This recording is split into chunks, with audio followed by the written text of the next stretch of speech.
I think this is the game that we would say play up. Iowa's obviously playing as good a football as anybody in the country right now, and if we want to be on that level, we got to play at that level this Saturday. I think it is a similar game to last year when we played Ohio State, Penn State, and obviously we're hoping for a different result. Anytime you're out there playing against top 10 teams, like I was able to do last year, you learn something and you get an opportunity and you gain confidence, and I'm going to carry what I learned into this week and into this game. Well, Iowa's defense has played a lot of great football this year, and phenomenal defensive coordinator as far as what they do schematically, and then tremendous personnel.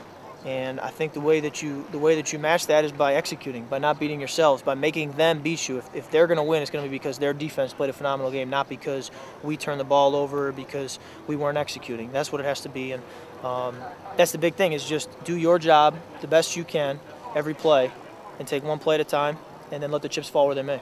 We understand this is a big football game, and they're coming in here as a top 10 team, and we said last year, we needed to play up.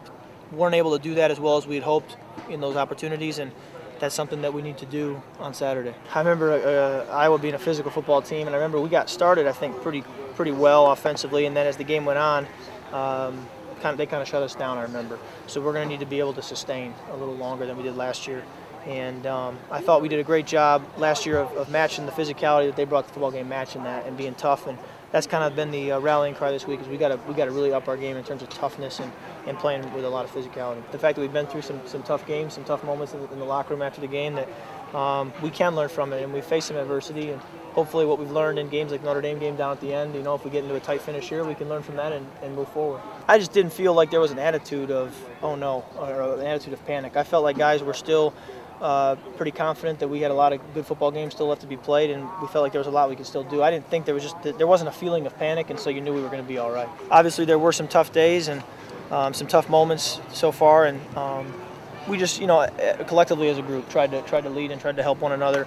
And again, this is still a lot of football left to be played this season, a lot of tough games starting on Saturday, and we're going to go through some more adversity, but again, we have to learn to push through and hopefully come out on top in the end. I think we've just worked so hard. This isn't something that started the first game against Montana State. This is something that started when we got off the plane from the bowl game last year, as far as getting ready for a game like this. So we've been working so hard all off season and all summer and through camp and now into the season. And the results weren't what we wanted early. We've been able to get back on track a little bit, and we prepared for this moment. We need to prepare hard this week, and we need to just come out, execute, play with emotion on Saturday, and I think good things will happen.